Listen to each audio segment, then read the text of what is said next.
விவிலியம் காட்டும் வாழ்க்கை பாடம் நாள் 55. இன்றைய நாளில் யோசுவா நூலின் 13 முதல் 16 வரையிலான அதிகாரங்கள் எடுத்துரைக்கும் இறையியல் வாழ்க்கை பாடங்களை பற்றி கற்றுக்கொள்வோம்.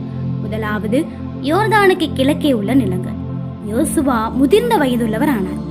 இன்னும் சில பகுதிகள் கைப்பற்றப்பட வேண்டியிருந்தாலும் நிலத்தை பங்கிட ஆண்டவர் கட்டளையிடுகிறாரு. மோசேயின் பங்கீடு. ரூபன், காத்து மற்றும் மனாசியின் பாதி கோத்திரத்தாருக்கு ஏற்கனவே யோர்தான் ஆற்றுக்கு கிழக்கே மோசே நிலம் கொடுத்திருந்தாரு. அதை இந்த அதிகாரம் உறுதிப்படுத்துகிறது. லேவியரின் பங்கு. லேவி கோத்திரத்தாருக்கு நிலம் சுதந்திரமாக கொடுக்கப்படவில்லை. ஆண்டவருக்கு செலுத்தப்படக்கூடிய பலிகளே அவர்களுக்கு சுதந்திரம். வாழ்க்கை பாடம். சில வேளைகள் முழுமையாக முடியாவிட்டாலும் அடுத்த கட்டத்திற்கு நகர வேண்டியது அவசியம். மேலும் லேவியரை போல நம்முடைய உண்மையான சொத்து உலக பொருட்கள் அல்ல, இறைவனோடு நாம கொண்டுள்ள உறவே ஆகும் என்பதை 13ஆம் அதிகாரம் கற்றுத்தருகிறது. இரண்டாவது, காலேபின் விசுவாசம். நிலம் சீட்டு போட்டு பிரிக்கப்படுகிறது. அப்போது 85 வயதான காலேப் யோசுவாவிடம் வருகிறாரு. 45 ஆண்டுகளுக்கு முன் மோசே தனக்கு கொடுத்த வாக்குறுதியை நினைவூட்டுகிறாரு. அன்று எனக்கு இருந்த அதே பலம் இன்றும் இருக்கிறது, மழை நாட்டை எனக்கு கொடுங்க என்று கேட்டு அங்கிருந்த ராட்சசர்களை, அதாவது ஏனாக்கியர்களை வென்று அதை கைப்பற்றுகிறாரு. வாழ்க்கை பாடம். வயது என்பது வெறும் எண்தான். இறைவனின் வாக்குறுதியை நம்புபவர்களுக்கு ஓய்வு என்பது இல்லை.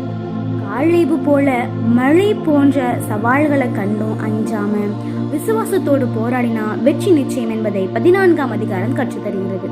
மூன்றாவது, யூதா கோத்திரத்தின் பங்கு.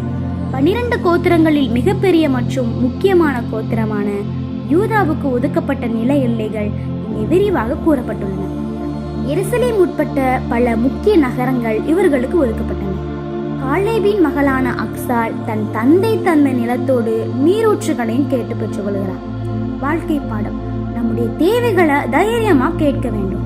அக்சால் நிலத்தை மட்டும் பெறாம அதற்கு தேவையான நீரையும், அதாவது ஆதாரத்தையும் கேட்பது போல நாமும் நம்முடைய ஆசீர்வாதங்களை தக்க வைக்க தேவையான ஞானத்தையும் இறைவனிடம் கேட்க வேண்டும் என்பதை 15ஆம் அதிகாரம் கற்றுத்தருகின்றது. நான்காவது, எப்ராயிம் மற்றும் மனாசேயின் பங்கு.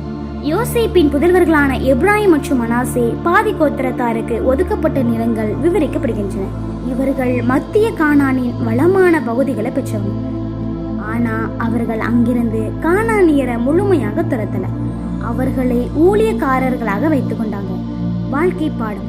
தீமையை வேரோடு அழிக்காமல் அதோடு சமரசம் செய்து கொள்வது பிற்காலத்தில் ஆபத்தை விடுவிக்கும். நம்முடைய வாழ்வில் இருக்கக்கூடிய தவறான பழக்கங்களை முழுமையாக ஒழிக்க வேண்டும். இல்லைன்னு சொன்னா அவை நமக்கு முள்ளாக மாறும் என்பதை 16ஆம் அதிகாரம் கற்றுத்தருகிறது. இந்த அதிகாரங்கள் எடுத்துரைக்கும் முக்கிய சாராம்சம். முதலாவது, வாக்குறுதி நிறைவேற்றம். 400 ஆண்டுகளுக்கு முன் ஆபிரகாமுக்கு கொடுத்த வாக்கு தேசம் பங்கிடப்படுவதன் மூலம் நிறைவேறுகின்றது. இரண்டாவது, தனிநபர் துணிச்சல். கூட்டத்தோடு ஆசீர்வாதத்தை பெறாமல் விசுவாசத்தால் போராடி பெற்ற காலேப் நமக்கு ஒரு முன்மாதிரியா இருக்கிறார்.